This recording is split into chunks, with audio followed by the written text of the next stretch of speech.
guys, it's Ron and Debbie. We're back for this week's edition of Ask Ron. All right, Ron, our first question is from, well, let's see. The username is Jay Baxendale from North Carolina. Okay. In North Carolina, we have to record all option contracts, and in that option contract, we have to list the sale price. When doing an axe deal, what price do we enter on the option contract? Do we enter the amount of the underlying debt at the time the option contract is signed and then write a purchase and sale agreement for the amount of the payoff when they are ready to exercise their option? All right, well, first of all, I don't know of any North Carolina law that says that the sales price has to be on the option agreement. But if that's the case, then that's the case.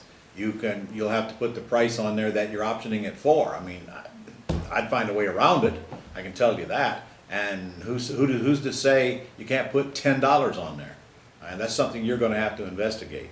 Now, Jay Connor could probably provide that answer, but he's not with us right now. So maybe Debbie, we could send this to Jay and see if he can get his response and then put it out to the rest of the world. But Okay. I don't think you're correct on that assumption that the price has to be on it. He said this is also an issue in sandwich lease deals, and we want our purchase price to be the existing mortgage balance. I am almost positive that you can record a memorandum of option and not the option itself.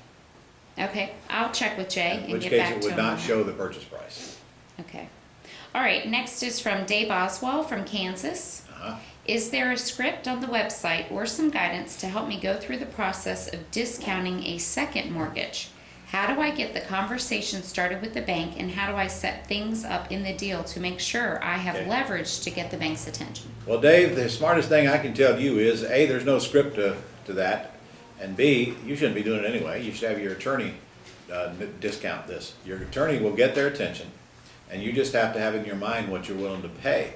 So your attorney will write them a letter and tell them that you're willing to pay that, then they'll respond and you can take it from there.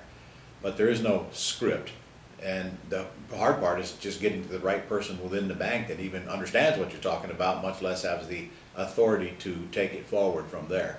And they call that department different things in different banks. They used to call it the SAD, Special Asset Department, SAD Department. Then sometimes they call it, I don't know, they call it all kinds of things. So yeah, if you're going to try it yourself, you ask who would be in charge of discounting a mortgage you hold and see if you can get to the right party.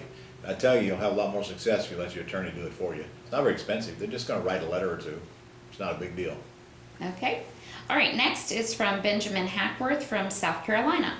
Hey, Ben.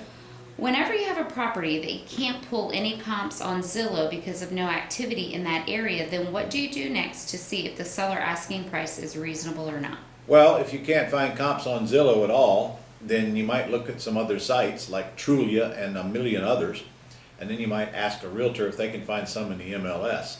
In fact, you can go on MLS.com. I haven't been on there a long time, but I think they'll still let you pull comps right off of that.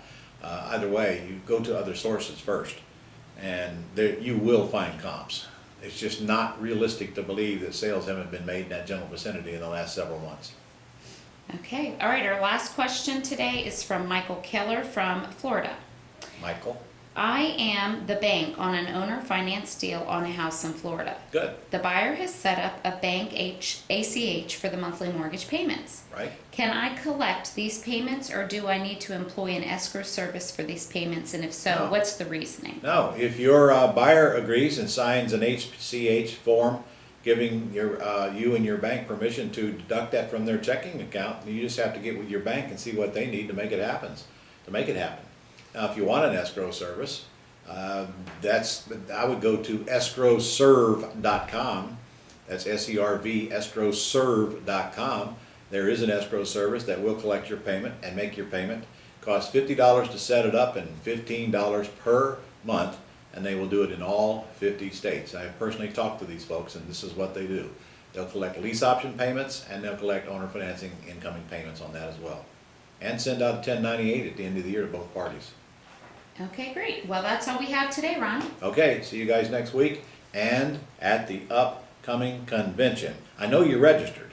I'm positive you're registered, but just in case you're not, you can still go to newagewithron.com and do it right now. And if you haven't, the guilt alone should drive you there. Go get registered.